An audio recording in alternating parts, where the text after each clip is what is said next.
ตัวต้องจับเสียงเลยตัวตั้งดนตรีที่ก็ถูกต้องม้วนห้องก็ม้วนห้องก็จะไปบ้ากันบางกับก็ซอล้นตัวคนดีจับบางทีก็กระงับบ่ตาหน้าเจ้าแม่นอพอเอ็นคอยังกับสายเกินเด็กๆขับได้วันนี้แล้วอ้าวเป็นจังซอคันเวลากำลังหาวิชาบ่อุบาอุเบิกเพราะอาหารว่าบ่ถึงขั้นออเดอร์กว่าเบิ้ลไล่เหือว่าซอบ่ม่วนแต่นะซอก็ได้ว่างูปากฟังสนาสาตาฟังว่ากันโห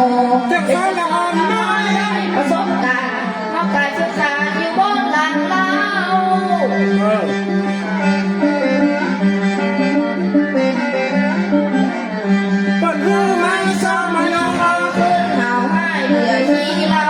สังกะสีเสียงก็บ่ดีขี้ก็บ่ถูกก็เป็นบ้านช่วยปูก็ผมสักทีนี่เจ้าแม่นี่จะไปฟังลูกนี้ผมนี่จะใจอ่อน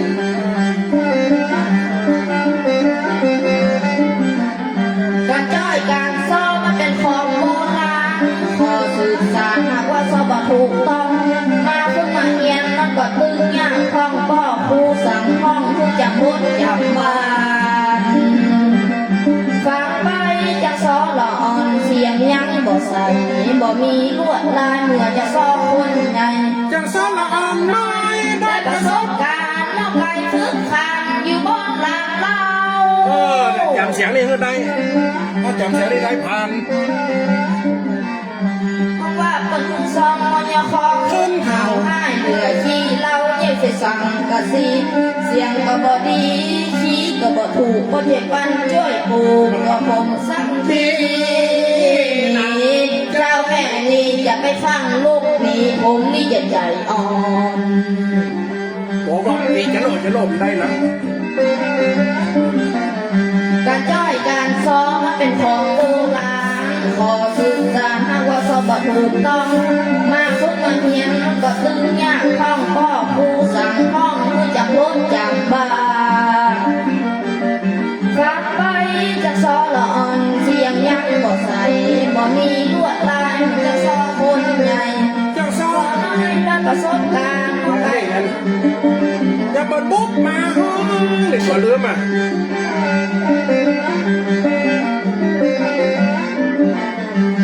บตันดนตรี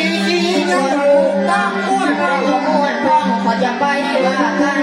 บางกับก็ซ้อล้นตัวคนปีจับบางทีบางก็งับบ่ทานหน้าเจ้าแม่นอพอเอ็นคอยังกับสายเกิน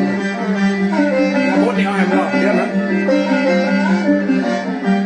เป็นจังซ้อมอคันเวลากำลังหาวิชาบ่อุบาอุเบิกเพราะอาหารว่าบ่ถึงขั้นอ่อนเริ่มกว่าเปิ้นไล่เหือว่าซอบ่ม่วน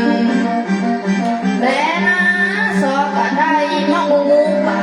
ฟังสนาสาตาฟังปากกันโหยังซอยังบ่ดังฟังยังเปิดบุ๊กมาห้องยังซอให้ไปถึงเสียงยังบ่ทันดนตรีที่บ่ถูกต้องด้วยยังบ่ตันดนตรีขี้ยังบ่ถูกต้องตัวต้องหลวกเพื่อใดกรรมมันนี่นะยังบ่ตันดนตรีมันเป็นกรรมเป็นอย่างมันดีมันกำลังเป็นอย่างนั้นทำไมนะ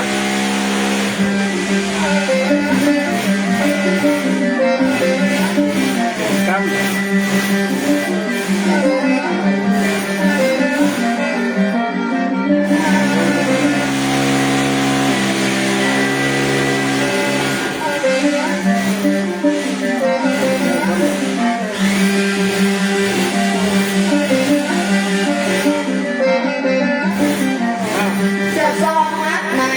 เสียงยังบ่ดังฟังกับฟังยังเปิดบุ๊กมาห้อง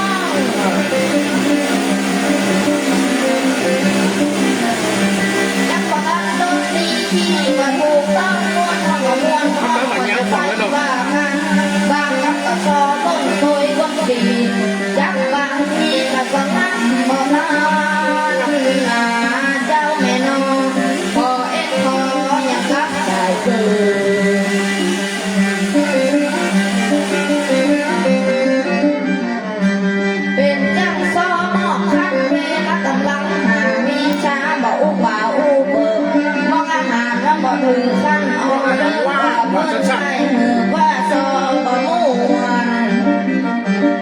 แพ้หน้าซอก็ได้มองหูป่า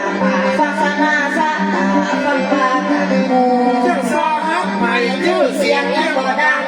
ฟังกับฟังยังกดบุกมาห้อง ทำอะไรยังฟังบ่ตัดดนตรี บ่ตันดนตรีขี้บ่ถูกต้องม่วนห้องมาม่วนห้องก็จะไปว่ากันบางกับก็สอนล้นตุยก้นปีจักบางทีปะก็งักบ่ตันหนาเจ้าแม่นอพอเอ็นคอยังกับสายตื่น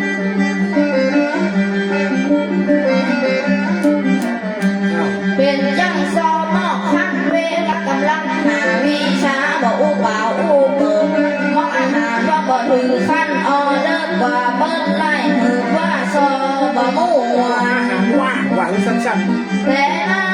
ซอก็ได้มองงูป่าฟังสนาสะตาฟังปลากะโง